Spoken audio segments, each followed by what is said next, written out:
Iba-iba nga ng statement parang siguro sinusubukan nilang ibudol-budol yung mga iba dyan para ma-confuse, para ewan ko kung gusto nila na maawa sa kanila o genuine na humihingi ba sila ng tulong. Ang hirap na rin kasing paniwalaan dahil yun nga, parang budol-budol statements na naman so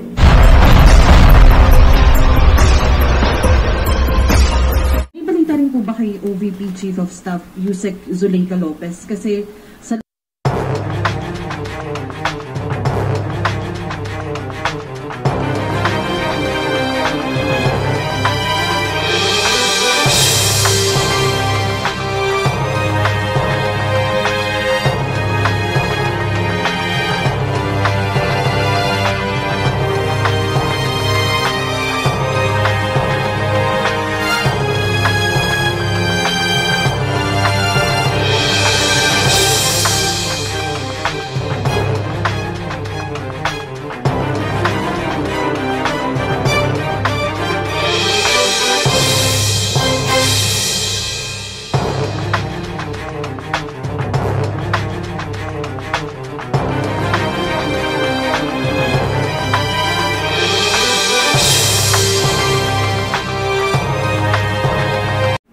Opo, kung quick follow-up lang po about dun sa good government hearing, may balita rin po ba kay OVP Chief of Staff Yusek Zuleika Lopez? Kasi sa letter niya ang kanyang balik November 14, are we hoping na sa next hearing natin ay makakadalo na siya? Do we have a new invitation na sent to Yusek Lopez office? Yung reply letter naman niya nandun na she indicated na she will be back sa yung oras na na-mention mo, sa 14. Pero kailangan niya pong i-honor yon kasi napakahalaga niya po sa mga hearings na ito, no? Kasi siya po ang nagre-release mas marami po siyang masasagot na importanteng mga katanungan and hopefully she would shed light dito sa mga anomalya na nahanap po ng Good Government Committee. Salamat.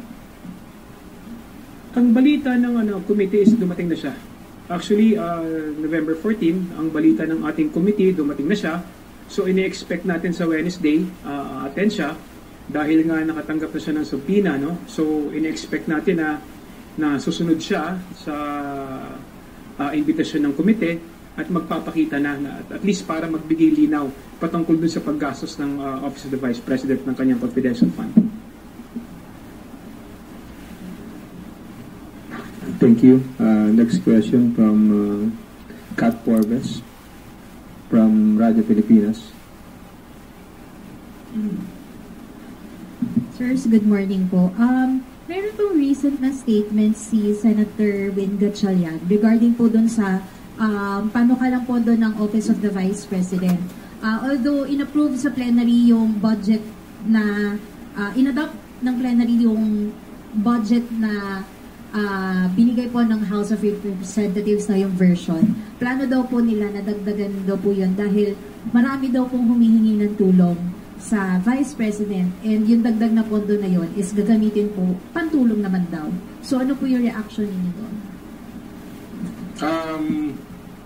Hindi ko alam, parang paiba-iba yung statement kasi before they told the House na bahala na po ang House of Representatives saka Senate dun sa kumbaga dun sa hatol dun sa budget nila, pero ngayon parang nag-iiba yung statement and yung sa tulong naman po nakaset up naman po yung regional agencies natin so maiiwasan pa nga na may duplication, pero paiba-iba nga ng statement parang siguro sinusubukan nilang ibudol-budol yung mga iba dyan para ma-confuse, para ewan ko kung gusto nila na maawa sa kanila o genuine na humihingi ba sila ng tulong. Ang hirap na rin kasing paniwalaan dahil yun nga, parang budol-budol statements na naman so ayaw ko naman pong pangunahan ang ating mga kasama sa Senado, pero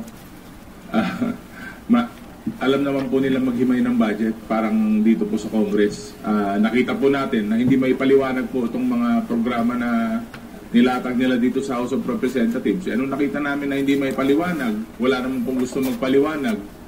Wala naman pong kaukulan na sabi nga nila, ika nga, resibo. Wala pong resibo na makita. Ano naman ang gagamitin mong rason para ituloy yung budget na yun kung underutilized siya o hindi man lang nagamit ng maayos.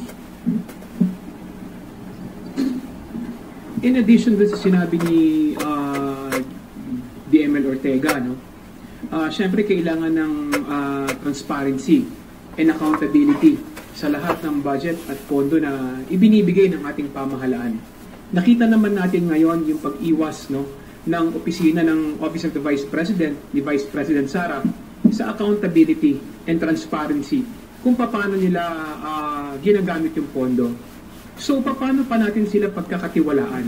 Yung 700 plus million na ibinigay ng Kongreso at saka ng Senado sa kanya, tingin namin is tama na yon. Kumbaga, enough na yon para makapagpatakbo ng kanyang opisina.